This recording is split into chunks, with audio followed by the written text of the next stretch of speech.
नमस्कार, मैं हूं संजय शर्मा। आप देख रहे हैं 4 PM news network. Bharatiya Janata party ने ऑपरेशन अखिलेश चल दिया है और बहुत जल्दी इसके नतीजे सामने आ जाएंगे। शिवपाल यादव संभवतः भारतीय जनता पार्टी में शामिल नहीं होंगे। वो आजम खां के साथ एक नई पार्टी बनाएंगे और जिसमें ओवैसी के भी रहने की संभावना है। ऐसी बातें राजनीतिक गलियारों में कही जा रही हैं। समाजवादी पार्टी के सूत्रों में चर्चा है, शिवपाल जी के कैंप में चर्चा है और आजम खां के करीबी लोगों का भी मानना है कि अब अगर आजम खां को जेल से बाहर रहना है तो उन्हें वही करना होगा जो भारतीय जनता पार्टी चाहती है। और भारतीय जनता पार्टी चाहती है कि लोकसभा चुनावों में किसी भी कीमत पर मुसलमान इस तरह अखिलेश यादव को वोट ना करें जैसा इस विधानसभा के चुनावों में एक मुश्त वोट उन्होंने समाजवादी पार्टी के पक्ष में किया है। वो क्यों ना करें, कैसे ना करें, इसके लिए एक ब्लूप्रिंट तैयार किया गया। आजम खां को बताया गया कि जेल से अगर बाहर रहना है तो वही कहना है जो बीजेपी चाहेगी। ऐसा ऐसा एक चर्चा है। मैं इन सारी बातों को मैं आपको बता दूं, ये मेरे सोर्सेज आजम खां, शिवपाल और समाजवादी पार्टी के बीच के हैं और बीजेपी के जो मेरे सूत्र हैं वो इसकी पुष्टि करते हैं। अब ये ऐसी गोपनीय प्लानिंग होती है जो आमतौर पर बाहर नहीं आती, लेकिन आप जब कड़ियाँ मिलाते हैं, एक के बाद एक कड़ियाँ मिलाते हैं तो ये बात साबित होती हुई खुद नज़र आती है। कैसे, वो भी बताता हूँ आपको। आजम खां पर लगभग 72 केस हैं, सालों हो गए हैं जेल के अंदर हैं। 71 केसों में लगभग जमानत हो चुकी है, एक केस बचा है। आजम खां को उम्मीद थी कि वो बाहर आ जाएंगे, लेकिन आजम खां के करीबियों को संदेशा भिजवा दिया गया कि एक लिस्ट और तैयार रखिए, आजम खां बाहर आएंगे तो मुकदमों की एक सूची और इनका इंतजार कर रही है। आजम खां जान गए हैं, समझ गए हैं कि सरकार कितनी ताकत में है जब उन जैसे कद्दावर नेता जो कई बार मंत्री रहा, विधायक रहा, सांसद रहा, उस पर बकरी चोरी करने तक का आरोप लग सकता है तो फिर कुछ भी हो सकता है। दुर्दशा हो गई है आजम खां की। एक फोटो वायरल हुआ था जिसमें आजम खां बहुत बीमार नजर आ रहे थे। जेल में उनका पूरा परिवार था, उनकी पत्नी थी, उनका विधायक बेटा था। उनके विधायक बेटे ने आंखों में आंसू भर के कहा था कि कितने बुरे हाल में हैं उनके पिता।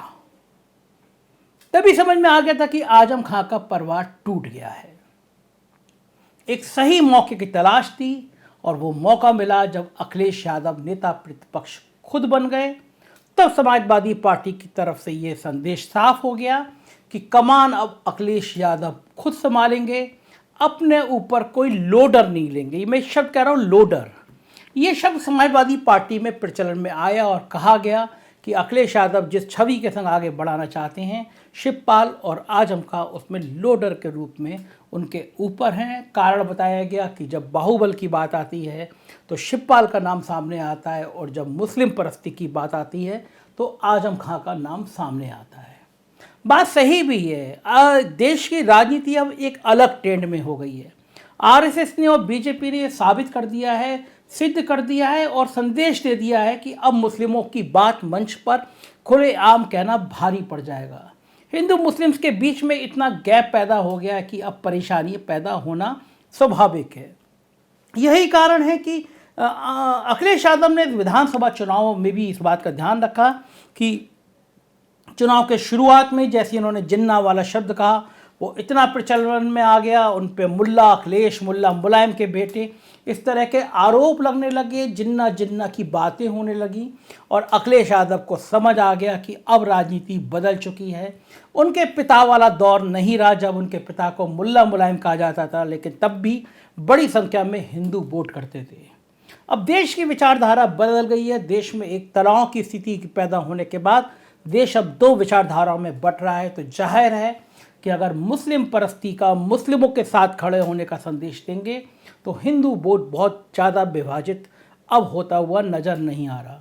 तो अखिलेश के सामने एक तरफ कुआं, दूसरी तरफ खाई थी। अगर वो मुस्लिमों का पक्ष नहीं लेंगे लोकसभा चुनावों में तो परेशानी इसलिए बढ़ जाएगी कि मुस्लिम नाराज़ हैं कि उनके ऊपर जो उत्पीड़न की घटनाएं हो रही हैं उसमें अखिलेश यादव खामोश हैं। यही कारण रहा जब ये बात चर्चा बहुत तेज हो गई तो अखिलेश यादव ने समाजवादी पार्टी का डेलीगेशन जहांगीरपुरी में भेजा, जहां पे बुलडोजर द्वारा जो अवैध अतिक्रमण को लेकर हंगामा हुआ सुप्रीम कोर्ट तक पहुंचा, लेकिन उससे पहले वृंदा करात और कांग्रेस पहुंच चुकी थी। बीजेपी चाहती है कि शिवपाल यादव को सीधे पार्टी में लेने से अच्छा है कि शिवपाल यादव, आजम खां, ओवैसी एक मंच में पे आ जाएं, एक पार्टी बना लें, चाहे वो ओवैसी की पार्टी में शामिल हो जाएं या फिर आजम खां अपनी पार्टी में शामिल हो जाए। अगर ओवैसी अलग भी रहते हैं तो आजम खां और शिवपाल कम से कम एक पार्टी में शामिल हो जाएं।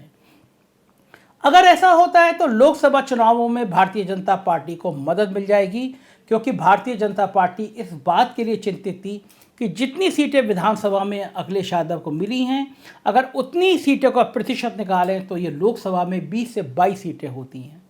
बीजेपी किसी भी कीमत पर जितनी पिछली बार सीटें जीती थी उससे एक भी कम करने को तैयार नहीं है, पूरी जान लगा रही है। वो जानती है कि समाजवादी पार्टी का वोट प्रतिशत 12-13% बढ़ गया, जो खतरे की घंटी है, और ये वोट प्रतिशत तब कम हो सकता है जब मुस्लिमों का वोट विभाजित हो जाए। अब अखिलेश यादव के सामने परेशानी ये है, अगर वो मुस्लिमों की खुलेआम पैरवी करेंगे तो हिंदू वोटों का ध्रुवीकरण होगा, और मुस्लिमों की खुल के पैरवी नहीं करेंगे तो मुस्लिमों में गलत संदेश जाएगा। तो जाहिर है अखिलेश यादव के जीवन की इस समय एक कठिन चुनौती फिर उनके सामने खड़ी हो गई है। वो ये भी जानते हैं अगर शिवपाल यादव को पार्टी में ले लेते हैं तो शिवपाल यादव संगठन के इतने माहिर खिलाड़ी हैं समाजवादी पार्टी में, अगर उनकी हैसियत बढ़ती है तो एक बार फिर अखिलेश यादव के सामने चुनौती पैदा हो सकती है। पहले भी शिवपाल यादव और अखिलेश के बीच जब लड़ाई की बात आ गई थी, जब चुनौती की बात आ गई थी, तो भारी हंगामा हुआ था। वो तस्वीरें आज तक लोगों के जहन में हैं, जब अखिलेश यादव मंच पर गला उनका भर आया था। पिता, चाचा और परिवार की लड़ाई ने 2017 में सत्ता से बहुत दूर कर दिया था। तो वो दोबारा अखिलेश यादव खतरा नहीं लेना चाहते कि वो शिवपाल यादव को साथ आए, पार्टी फिर विखंडन की स्थिति में आए, पार्टी में फिर बिखराव हो। तो वो चाहते हैं अब जो भी फैसला होना है वो फैसला हो जाए, शिवपाल यादव आए या ना आए, अब उन्हें इस बात से फ़र्क नहीं पड़ता। और शिवपाल भी समझ गए हैं कि अब अखिलेश के साथ बहुत दूर तक का रास्ता बचा नहीं है। यही कारण है कि आगरा में अखिलेश यादव से जब शिवपाल यादव के लिए पूछा गया तो उन्होंने साफ साफ कह दिया कि जो भाजपा के साथ है वो हमारे साथ नहीं है। और जब शिवपाल से पूछा गया तो उन्होंने कहा कि अगर अखिलेश को मुझसे इतनी ही आपत्ति है तो वो मुझे समाजवादी पार्टी विधानमंडल दल से निकाल दें, क्योंकि शिवपाल यादव समाजवादी पार्टी के टिकट से विधायक बने हैं। तो मोटा मोटा दो बातें साफ हो गई हैं कि आजम खां का समाजवादी पार्टी से रिश्ता लगभग खत्म हो गया है। जयंत चौधरी गए थे आजम खां के सपा विधायक के बेटे से बात करने के लिए। अखिलेश ने कहा मैंने नहीं भेजा, लेकिन ये लगभग साफ है कि आजम खां अब समाजवादी पार्टी का हिस्सा नहीं रहेंगे आने वाले दिनों में, और शिवपाल यादव भी समाजवादी पार्टी का हिस्सा नहीं लेंगे। अब अखिलेश क्या प्लान करेंगे ये उनके कौशलता, उनके व्यक्तित्व पर निर्भर करता है। बीजेपी का ऑपरेशन जयंत भी जल्दी शुरू होने वाला है। जयंत को भी तोड़ने की प्लानिंग कर रहे हैं। अगर जयंत भी टूट गया तो अखिलेश यादव के लिए और बड़ी परेशानी सामने आ सकती है। तो देखते हैं क्या क्या होता है राजनीति में, हम आपको बताते रहेंगे। देखते रहिए 4PM न्यूज़ नेटवर्क, यही चैनल है जो सच सच और सिर्फ सच बताएगा। Thank you.